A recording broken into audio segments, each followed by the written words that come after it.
Hello बच्चों, I am Shilpa Patel from समर्पण ज्ञान स्कूल.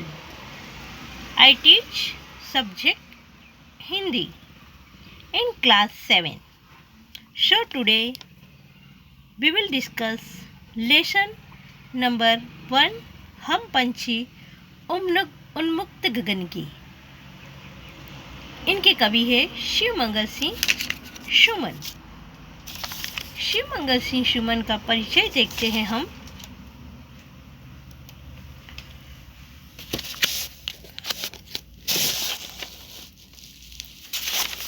शिवमंगल सिंह सुमन का जन्म 5 अगस्त सन 1915 उत्तर प्रदेश के उन्नाव जिले के जंगलपुर में हुआ था. शिवमंगल सिंह सुमन ने बहुत सारी काव्य रचनाएं की, जैसे हिलोल, जीवन के गान, युग का मोल, प्रलय सूजन आदि सारे काव्य की रचनाएं की है.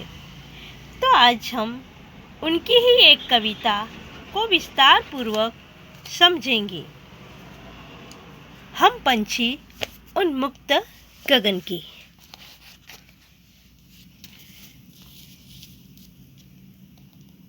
हम पंछी उन्मुक्त गगन के पिंजरबद्ध न गा पाएंगे. कनका तिलियों से टकराकर पुलकित पंख टूट जाएंगे. इसके शब्दार्थ है पंछी यानी पक्षी, उन्मुक्त यानी आज़ाद, कनक यानी सुवर्ण, तिलिया यानी शलाखे, गगन यानी आसमान, पिंजरबद्ध यानी पिंजरे में बंद, पुलकित यानी कोमल. तो हम इसके ही आधार से पंक्ति का सार समझेंगे. पिंजरे में बंद पक्षियों का कहना है कि हम खुले आकाश में विचरण करने वाले पक्षी हैं. हम पिंजरे में बंद होकर नहीं रह सकते. सोने के पिंजरे की सलाखों से टकरा टकरा कर हमारे कोमल पंख टूट जाएंगे. वास्तव में कवि ने पक्षियों के माध्यम से स्वतंत्रता के महत्व को दर्शाना चाहा है. पक्षियों की भांति मनुष्य भी परतंत्रता का जीवन नहीं जी सकता. यह इस पंक्ति में कवि ने बताया गया है.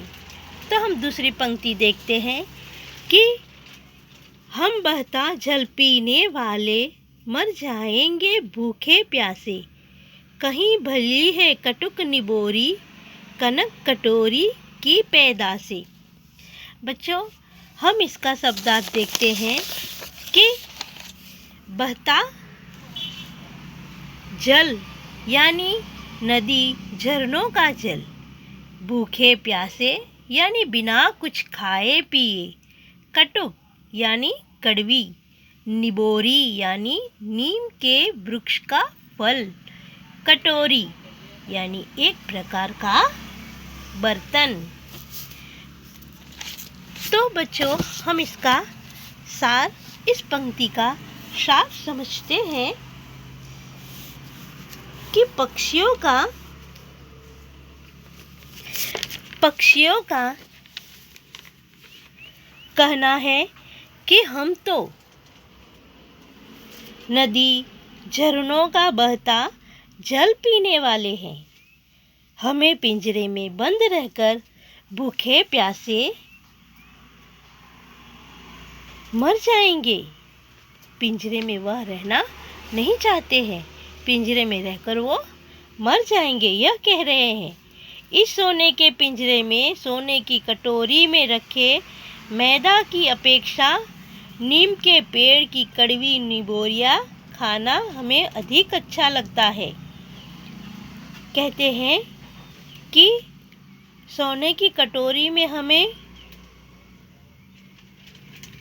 खाना दो, लेकिन हमें तो ये जीवन नहीं चाहिए. हमें तो आकाश में उड़ना ही है, चाहे हमें वो कड़वी निबोरियाँ खाना इससे तो अधिक अच्छा लगता है। वास्तव में पक्षी खुले वातावरण में घूम घूम कर बहता जल पीकर और नीम की निबोरियाँ खाकर ही खुश रहते हैं। बच्चों, हम तीसरी पंक्ति देखते हैं कि सुवर्ण श्रृंखला के बंधन में अपनी गति उड़ान सब भूले, बस सपनों में देख रहे हैं तरु की फुनगी पर के झूले। इसके शब्दार्थ हैं सुवर्ण श्रृंखला यानी सोने की सलाखों से निर्मित पिंजरा या सुख सुविधाएं, बंधन यानी परतंत्रता या बांधना, फुनगी यानी पेड़ की सबसे ऊंची टहनी का सिरा, तरु यानी पेड़। तो बच्चों, इस पंक्ति का सार हम समझेंगे। कवि ने हमें इस पंक्ति का सार समझाया है कि पक्षियों के माध्यम से कवि कहता है कि सोने की सलाखों से निर्मित पिंजरे में रहकर तो हम अपनी उड़ान व उसकी गति भी भूल गए हैं। अब तो केवल सपनों में ही यह सोचते हैं कि वे पेड़ की सबसे ऊंची चोटी पर झूल रहे हैं।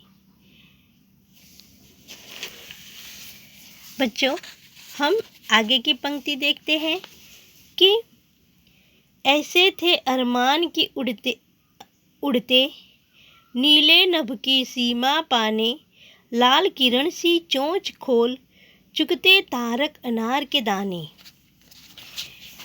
इसके शब्दार्थ है अरमान यानी इच्छा, नभ यानी आसमान, सीमा यानी हद, तारक अनार यानी तारे रूपी अनार के दाने। हम इस काव्य का यानी इस पंक्ति का सार समझते हैं कि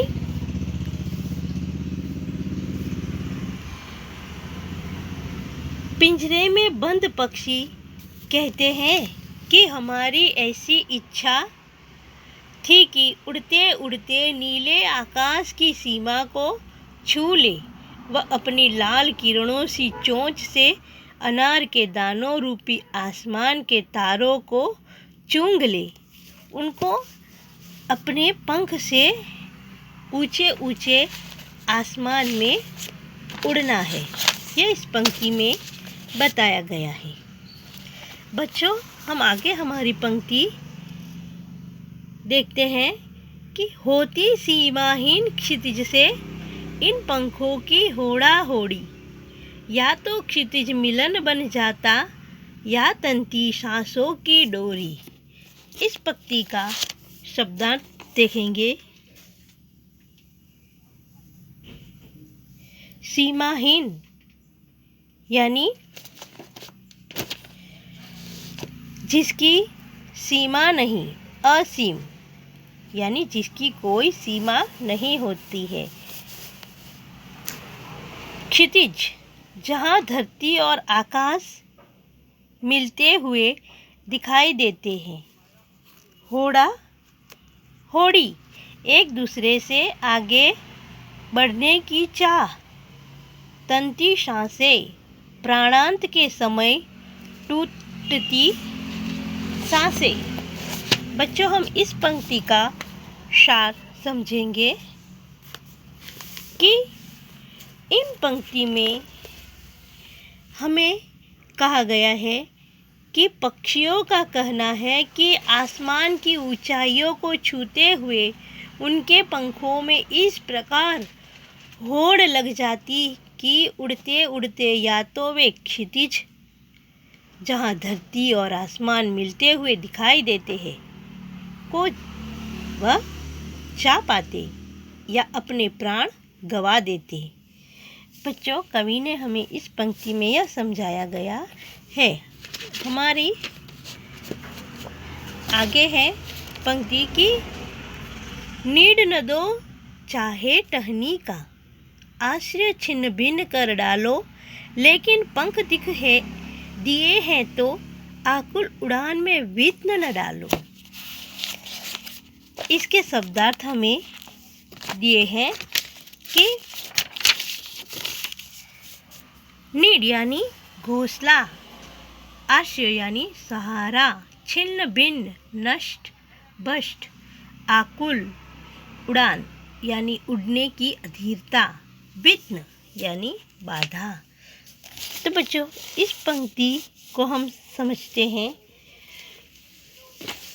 कि कवि इस पंक्ति में कहना चाहते हैं कि पंक्तियों की इच्छा है कि पक्षियों की इच्छा है कि चाहे उन्हें रहने के लिए घोंसला न दो, टहनी का आश्रय भी न दो, लेकिन ईश्वर ने उसे पंख दिए हैं, बस वही पंख से उनको उड़ने दो, उनमें कोई बाधा न डालो। इस पक्षियों को स्वतंत्रता से उड़ने दो।